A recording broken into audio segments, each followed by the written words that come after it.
ನಾವೆಲ್ಲರೂ ಕೂಡ ಅದ್ಭುತವಾಗಿ ಧ್ಯಾನ ಮಾಡ್ತಾ ಇದ್ದೀವಿ, ಮೌನ ಸಾಧನೆಯನ್ನ ಮಾಡ್ತಾ ಇದ್ದೀವಿ, ಹೆಚ್ಚು ಹೆಚ್ಚು ಧ್ಯಾನ ಸಾಧನೆಯನ್ನ ಮಾಡ್ತಾ ಇದ್ದೀವಿ, ಸ್ವಾಧ್ಯಾಯವನ್ನು ಮಾಡ್ತಾ ಇದ್ದೀವಿ, ಸಜ್ಜನ ಸಾಂಗತ್ಯವನ್ನು ಮಾಡ್ತಾ ಇದ್ದೀವಿ ಅಲ್ವೇ? ಎಲ್ಲವನ್ನೂ ಮಾಡ್ತಾ ಇದ್ದೀವಿ.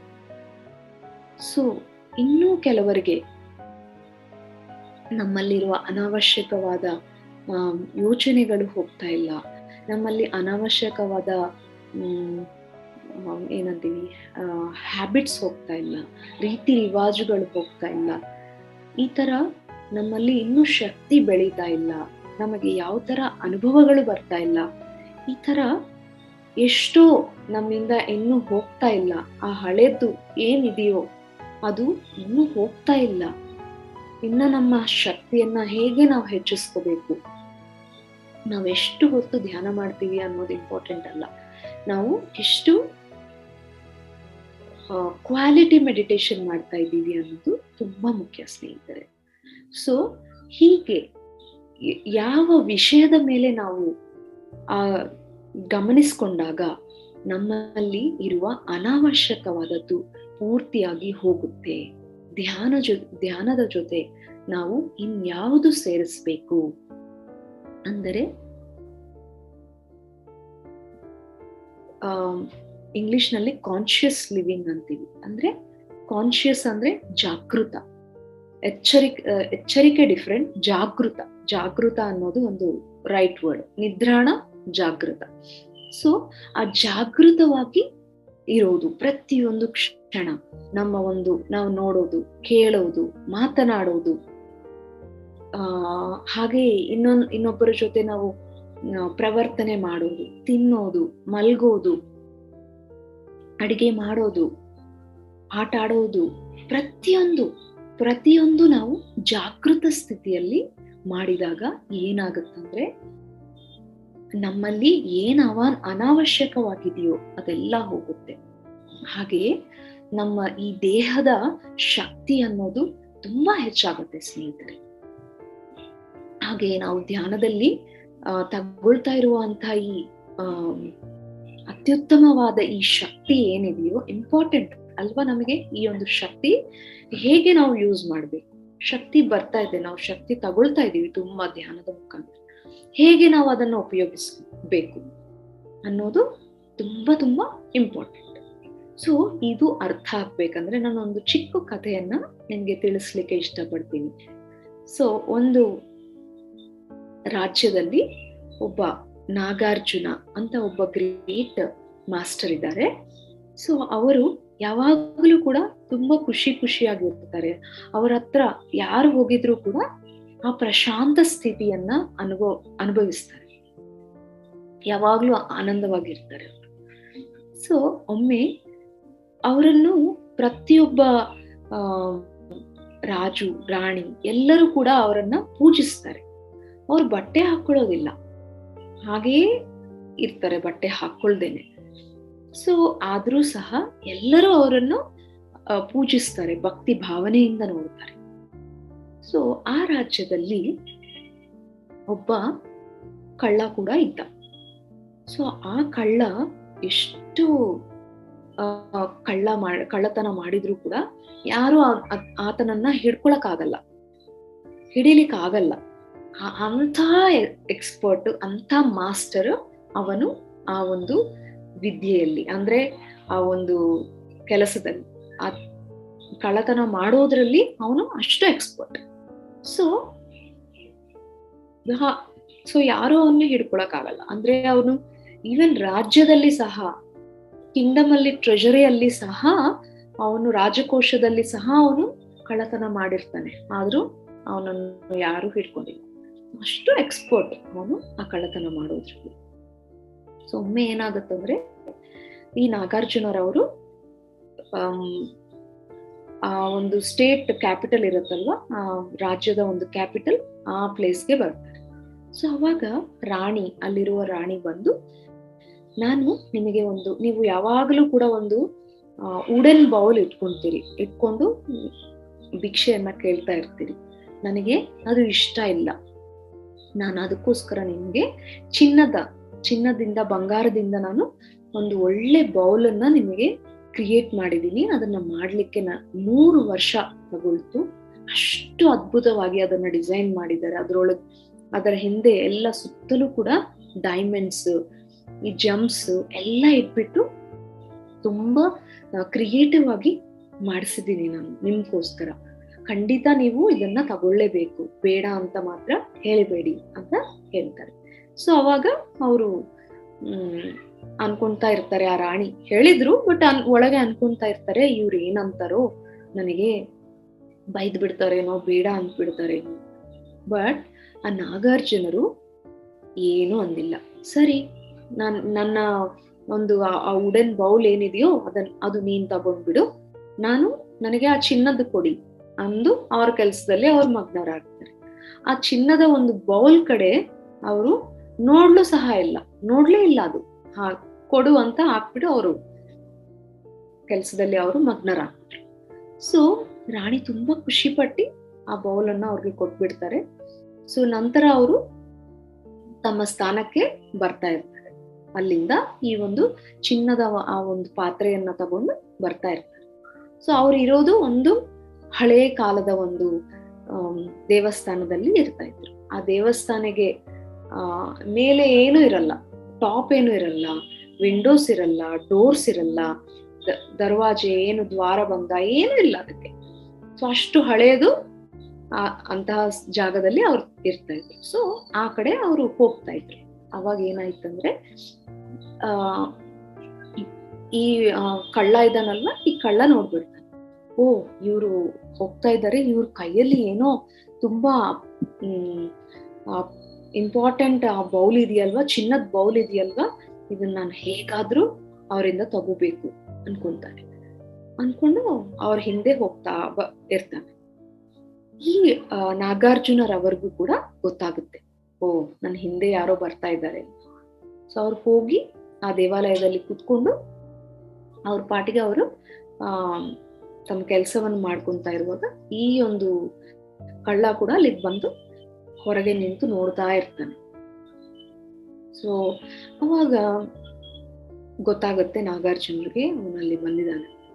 ಸೊ ನೋಡ್ತಾ ಇರ್ತಾನೆ, ಬಗ್ಗಿ ನೋಡ್ತಾ ಇರ್ತಾನೆ, ಹೇಗೆ ಇದನ್ನ ಏನೋ ಇವನು ಈ ದರ್ವಾಜ ಕೂಡ ಇಲ್ಲ, ಇದಕ್ಕೆ ದ್ವಾರ ಕೂಡ ಇಲ್ಲ, ಮೇಲೆ ಟಾಪು ಇಲ್ಲ, ಇಂತಹ ಒಂದು ದೇವಸ್ಥಾನದಲ್ಲಿ ಇವನು ಎಷ್ಟೊತ್ತು ಅಷ್ಟು ಇಂಪಾರ್ಟೆಂಟ್ ವ್ಯಾಲ್ಯೂಬಲ್ ಆ ಒಂದು ಚಿನ್ನದ ಪಾತ್ರೆಯನ್ನ ಹಿಡ್ಕೊಂಡಿರ್ತಾರೆ.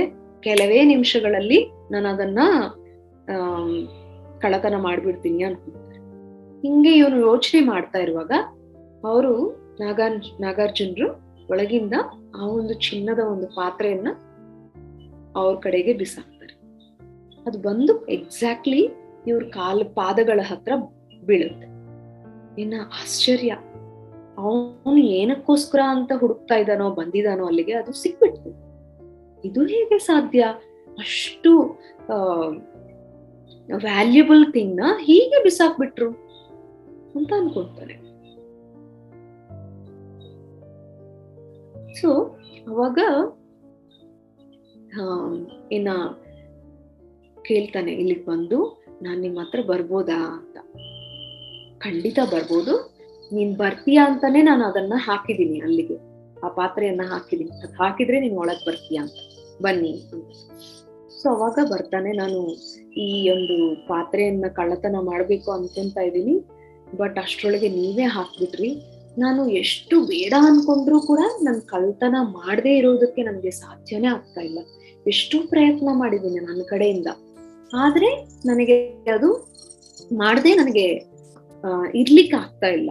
ಅಷ್ಟೊಂದು ಅಭ್ಯಾಸ, ಅಷ್ಟೊಂದು ನನ್ನಲ್ಲಿ ಆ ಕಳ್ಳತನ ಅನ್ನೋದು ಜೀರ್ಣವಾಗ್ಬಿಟ್ಟಿದೆ. ನಾನು ಅದನ್ನ ಹೊರಗೆ ಹಾಕ್ಲಿಕ್ಕೆ ನನಗೆ ಆಗ್ತಾ ಇಲ್ಲ ಅಂತ, ನನ್ಗೆ ಏನಾದ್ರೂ ಒಂದು ದಾರಿ ಕೊಡು.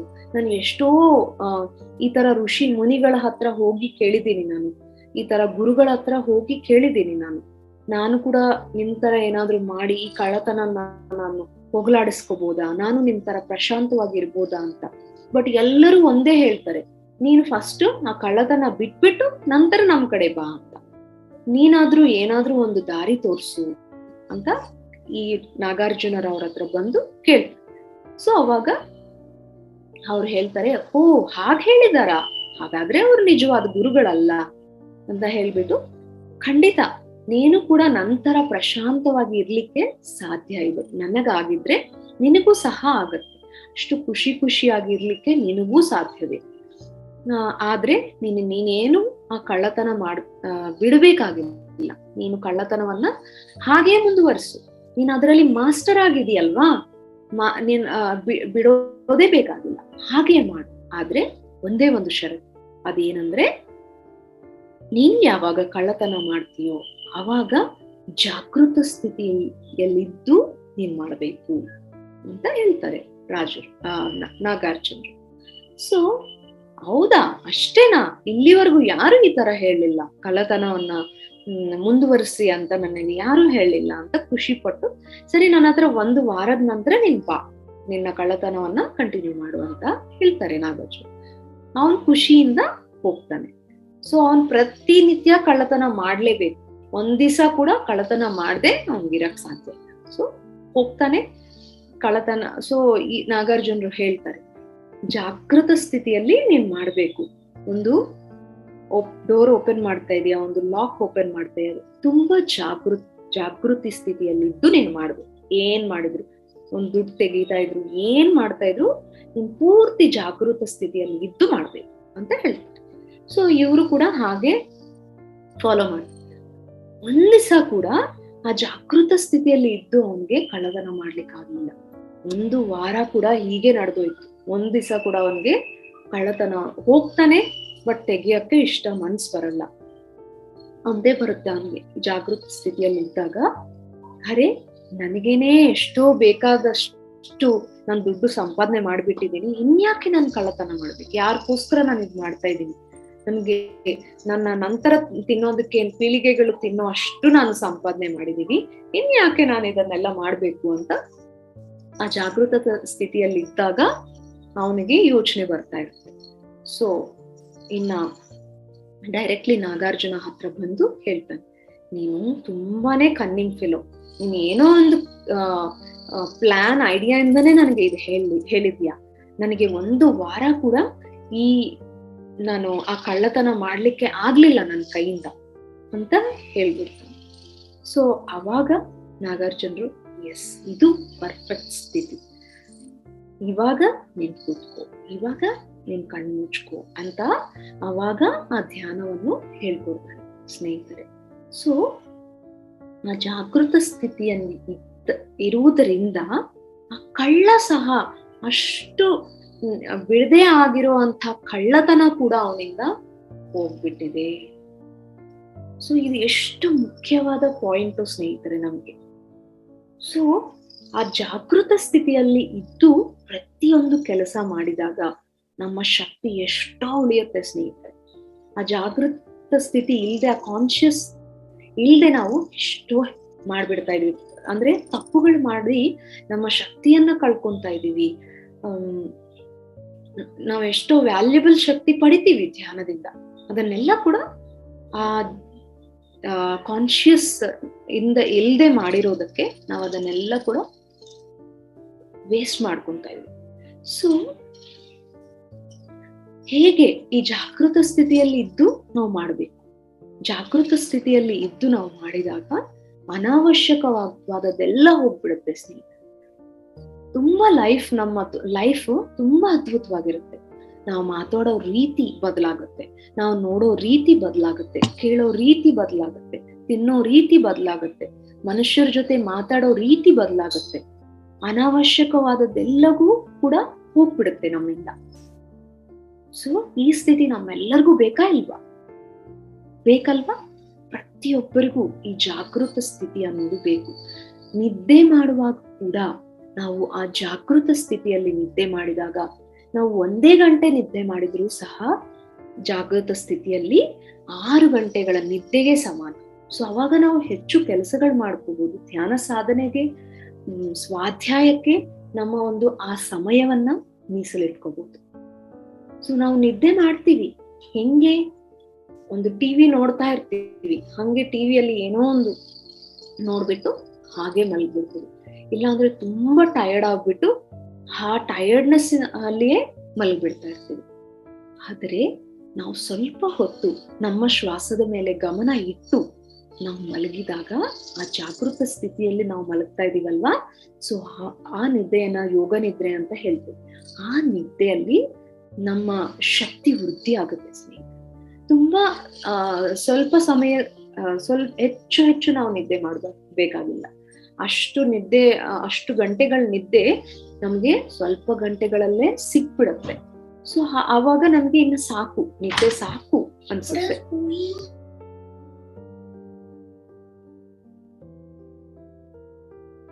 ಸೊ ಹೀಗೆ ಪ್ರತಿಯೊಂದು ನಾವು ಇವತ್ತಿನಿಂದ ಜಾಗೃತ ಸ್ಥಿತಿಯಲ್ಲಿ ಮಾಡೋಣ ಸ್ನೇಹಿತರೆ. ಈಗ ಊಟ ಮಾಡ್ತಾ ಇರ್ತೀನಿ, ಏನ್ ತಿಂತಾ ಇದೀಯೋ, ಎಷ್ಟು ತಿಂತಾ ಇದೀಯೋ ಗೊತ್ತಿಲ್ದೇನೆ ತಿನ್ಬಿಡ್ತಾ ಇರ್ತೀವಿ. ಇವಾಗ ಟೈಮ್ ಆಯ್ತಾ, ತಿನ್ಬೇಕು ನಾನು ಅಂತ ಹೋಗ್ತೀವಿ. ಹಶು ಇದೆಯಾ ಇಲ್ವಾ ಅನ್ನೋದು ನೋಡೋದಿಲ್ಲ. ಸೊ ಅದು ಜಾಗೃತಿ ಇಲ್ದೆ ಮಾಡೋದು, ಜಾಗೃತಿ ಇಲ್ದೆ ತಿಂತಾ ಇರ್ತೀವಿ. ಆವಾಗ ನಮ್ಮ ಶಕ್ತಿ ಎಲ್ಲ ಹೋಗ್ಬಿಡುತ್ತೆ. ಯಾಕಂದ್ರೆ ಅದು ಅವಶ್ಯಕತೆ ಇಲ್ದೆ ಇರೋದು ಆ ಜೀರ್ಣ ವ್ಯವಸ್ಥೆಗೆ ಡೈಜೆಸ್ಟ್ ಮಾಡ್ಬೇಕಂದ್ರೆ ಎಷ್ಟು ಕಷ್ಟ ಆಗತ್ತೆ ಅಲ್ವಾ. ಸೊ ನಾವು ಆ ಸೈಂಟಿಫಿಕ್ ಆಗಿ ಮಾಡಬೇಕು ಪ್ರತಿಯೊಂದು ಕೂಡ. ಏನು ಬೇಕು, ಯಾವಾಗ ಬೇಕು, ಎಷ್ಟು ಬೇಕು ಅಂತ ನೋಡ್ಕೊಂಡು, ಅದು ಕೂಡ ಜಾಗೃತ ಸ್ಥಿತಿಯಲ್ಲಿ ಹೇಗಿದೆ. ನಾನೊಂದು ತುತ್ತು ತಗೊಂಡಿದಾಗ ರುಚಿ ಹೇಗಿದೆ, ಯಾವ್ಯಾವ ರುಚಿಗಳಿದೆ ಅದರಲ್ಲಿ, ಎಂತ ಪದಾರ್ಥ ಇದು ಅನ್ನೋದು ಆ ಜಾಗೃತಿಯಿಂದ ತಿಂದಾಗ ಎಷ್ಟೋ ಶಕ್ತಿ ಹೆಚ್ಚು ನಮ್ಮ ಶಕ್ತಿ ಹೆಚ್ಚಾಗುತ್ತೆ. ಅಂಡ್ ಆಹಾರದಲ್ಲಿ ನಮಗೆ ಗೊತ್ತು ಯಾವುದು ಈ ದೇಹಕ್ಕೆ ಬೇಡ. ಅನ್ಸೈಂಟಿಫಿಕ್ ಥಿಂಗ್ಸ್ ಏನು ಅಂದ್ರೆ, ಈ ಒಂದು ದೇಹಕ್ಕೆ ಇವಾಗ ಕಾರ್ ಇದೆ, ಪೆಟ್ರೋಲ್ ಕಾರ್. ಸೊ ಆ ಪೆಟ್ರೋಲ್ ಕಾರ್ಗೆ ನಾವು ಪೆಟ್ರೋಲೇ ಹಾಕ್ಬೇಕು, ಅದಕ್ಕೆ ಊಟ ಅದು ಅಲ್ವಾ. ಡೀಸೆಲ್ ಹಾಕಿದ್ರೆ ಹಾಳಾಗ್ಬಿಡತ್ತೆ ಆ ಕಾರ್. ಅದೇ ತರ ನಮ್ಮ ಈ ದೇಹಕ್ಕೆ ಕೇವಲ ಸಸ್ಯಾಹಾರದ ಊಟ ಮಾತ್ರ ಸರಿಯಾದದ್ದು. ಮಾಂಸಾಹಾರ ಅನ್ನೋದು ಕಂಪ್ಲೀಟ್ಲಿ ನಿಷಿದ್ಧ. ಈ ನಮ್ಮ ದೇಹಕ್ಕೆ, ಮಾನವ ದೇಹಕ್ಕೆ ಅದು ಕಂಪ್ಲೀಟ್ಲಿ ನಿಷಿದ್ಧ. ಸೊ ಸೈಂಟಿಫಿಕ್ ಆಗಿ ಥಿಂಕ್ ಮಾಡ್ಬೇಕು ನಾವು, ಯಾವುದು ಇದಕ್ಕೆ ಸೂಟ್ ಆಗತ್ತೆ ಈ ದೇಹಕ್ಕೆ. ಸೊ ಅದರಿಂದ ನಾವು ಮಾಂಸಾಹಾರ ತಿನ್ನೋದ್ರಿಂದ ಎಷ್ಟೋ ನಮ್ಮ ಶಕ್ತಿ ವೇಸ್ಟ್ ಆಗ್ಬಿಡುತ್ತೆ, ಅದು ಡೈಜೆಸ್ಟ್ ಆಗಲ್ಲ. ನಾವು ಧ್ಯಾನ ಮಾಡ್ತಾ ಇದ್ರು ಕೂಡ ಆ ಶಕ್ತಿ ಎಲ್ಲ ಅದನ್ನ ಡೈಜೆಸ್ಟ್ ಮಾಡ್ಲಿಕ್ಕೆ ಹೋಗ್ಬಿಡುತ್ತೆ, ಮತ್ತೆ ಅದೆಲ್ಲ ಹೊರಗೆ ಹೋಗಲಾಡಿಸೋದಕ್ಕೆ ಹೋಗ್ಬಿಡತ್ತೆ. ತುಂಬಾ ನಮ್ಮ ದೇಹಕ್ಕೆ ಹಾರ್ಮ್ ಆಗುತ್ತೆ ಸ್ನೇಹಿತರೆ. ಸೊ ಒಳ್ಳೆ ವಂಡರ್ಫುಲ್ ಅವಾಗ ಬಿಸಿಯಾಗಿ ಜಾಗೃತ ಸ್ಥಿತಿಯಲ್ಲಿ ಮಾಡಿರುವಂತ ಆ ಊಟವನ್ನ ನಾವು ಪ್ರತಿನಿತ್ಯ ತಗೋಬೇಕು. ಹಾಗೆಯೇ ನಮ್ಗೆ ಹೊಟ್ಟೆಯಲ್ಲಿ ಯಾವಾಗ ಹಶುವಿದೆಯೋ ಆಗ ಮಾತ್ರ ತಿನ್ಬೇಕು. ನಂತರ ಒಂದೊಂದು ತುತ್ತು ನಾವು ತಿಂತಾ ಇರುವಾಗ ಎಂಜಾಯ್ ಮಾಡ್ತಾ ತಿನ್ಬೇಕು. ಟಿವಿ ನೋಡ್ತಾ ತಿಂದ್ರೆ ಅದು ಏನು ಗೊತ್ತಾಗಲ್ಲ, ನಮ್ಮ ದೇಹಕ್ಕೆ ಯಾವ ಶಕ್ತಿನೂ ಬರಲ್ಲ. ಆದ್ರಿಂದ ನಮ್ಮ ದೇಹದ ಒಂದು ಶಕ್ತಿ ಹೆಚ್ಚಿಸ್ಕೋಬೇಕು ಅಂದ್ರೆ ನಾವು ಜಾಗೃತ ಸ್ಥಿತಿಯಲ್ಲಿ ಇದ್ದು ತಿನ್ಬೇಕು ಸ್ನೇಹಿತರೆ. ಜಾಗೃತ ಸ್ಥಿತಿಯಲ್ಲಿ ಇದ್ದು ತಿಂದಾಗ ಏನು ಯೂಸ್ ಆಗಲ್ಲ. ಅದರಿಂದ ದೇಹದ ಒಂದು ಭಾರ ಹೆಚ್ಚಾಗ್ಬಿಡುತ್ತೆ, ರೋಗಗಳು ಬರುತ್ತೆ ಅದರಿಂದ. ಸೊ ಹೀಗೆ ನಾವು ವೇಸ್ಟ್ ಮಾಡ್ಕೊಂತಾ ಇದೀವಿ. ಸೊ ಇಲ್ಲಿ ನಾವ್ ಏನ್ ಮಾಡ್ಬೇಕು, ಜಾಗೃತ ಸ್ಥಿತಿಯಲ್ಲಿ ಇದ್ದು ತಿನ್ಬೇಕು.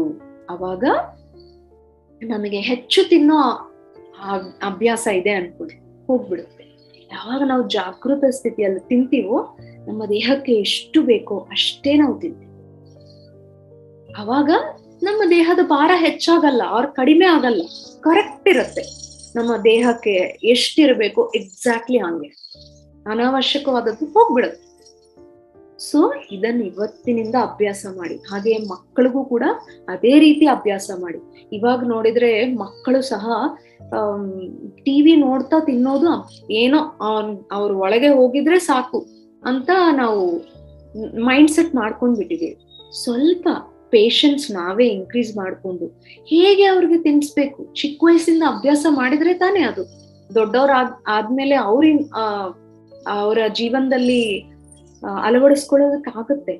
ಸೊ ನಾವೇ ಹೇಳಿಲ್ಲ, ನಾವೇ ಹಾಗ್ ಮಾಡ್ತಾ ಇದ್ದೇವೆ ಅಂದಾಗ ಅವರು ಕೂಡ ಅದೇ ಅಭ್ಯಾಸ ಆಗುತ್ತೆ. ಸೊ ನಾವು ಫಸ್ಟ್ ಮಕ್ಕಳಲ್ಲಿ ಏನ್ ಬರ್ಬೇಕಂದ್ರು ನಾವು ಮಾಡ್ಬೇಕು. ಅವ್ರು ಧ್ಯಾನ ಮಾಡ್ಬೇಕಂದ್ರೆ ಮೊದಲು ನಾವು ಧ್ಯಾನ ಮಾಡ್ಬೇಕು.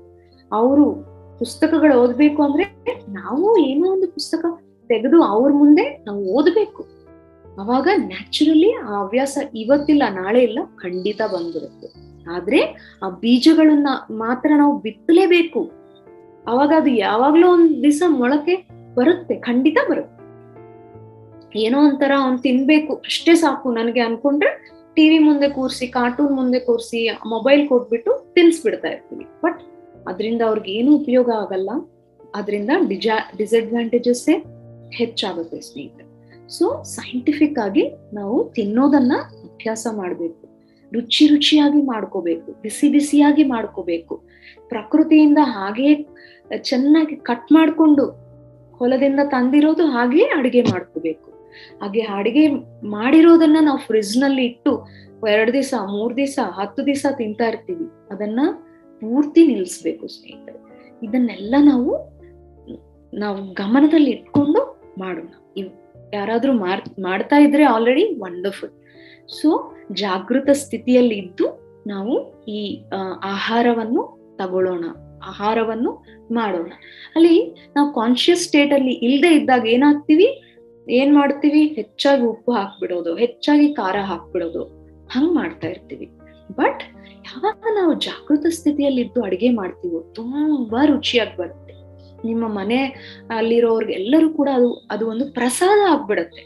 ಆಹಾರ ಒಂದೇ ಅಲ್ಲ, ಅಲ್ಲಿ ಪ್ರಸಾದ ಕೂಡ ಆಗತ್ತೆ. ಅವರ ದೇಹಕ್ಕೆ ಏನು ಶಕ್ತಿ ಬೇಕೋ, ಆ ದೇಹಕ್ಕೆ ಒಂದೊಂದು ಕಣ ಕಾಂತಿ ಆಗ್ಲಿಕ್ಕೆ ಏನು ಬೇಕೋ ಅದೆಲ್ಲವೂ ಆಹಾರದ ಮೂಲಕ ಹೋಗುತ್ತೆ. ಅದಕ್ಕೆ ನಾವು ಅಡಿಗೆ ಮಾಡ್ತಾ ಇರುವಾಗ ನೀವೇನಾದ್ರೂ ಕೇಳ್ಬೋದು. ಇವಾಗ ಆಧ್ಯಾತ್ಮಿಕ ವಿಷಯಗಳನ್ನ ನಾವು ಕೇಳ್ತಾ ಅಡಿಗೆ ಮಾಡ್ತಾ ಇದ್ವಿ. ಆದ್ರೆ ಅದು ಕೇಳ್ತಾ ಇದ್ರು ಇಲ್ಲಿ ನಮ್ಮ ಗಮನ ಜಾಗೃತ ಸ್ಥಿತಿಯಿಂದ ನಾವು ಮಾಡ್ಬೇಕು. ಹೆಚ್ಚಾಗಿ ಬೇಯಿಸ್ಬಿಡೋದು, ಇಲ್ಲ ಹೆಚ್ಚಾಗಿ ಫ್ರೈ ಮಾಡ್ಬಿಡೋದು, ಇದು ಯಾವಾಗ ಆಗುತ್ತೆ ಅಂದ್ರೆ ನಮ್ಮ ಗಮನ ಎಲ್ಲೋ ಇದ್ದಾಗ. ಸೊ ಇದನ್ನು ನಾವು ಸಾಧನೆ ಮಾಡೋಣ ಸ್ನೇಹಿತರೆ. ಈ ಜಾಗೃತ ಸ್ಥಿತಿಯಲ್ಲಿ ಇರೋದು 1 ದಿವಸ 2 ದಿವಸದ ಕೆಲಸ ಅಲ್ಲ ಸ್ನೇಹಿತರೆ. ಇಡೀ ಜೀವನದ ಅಂತ್ಯದವರೆಗೂ ಅಭ್ಯಾಸ ಮಾಡ್ಬೇಕು.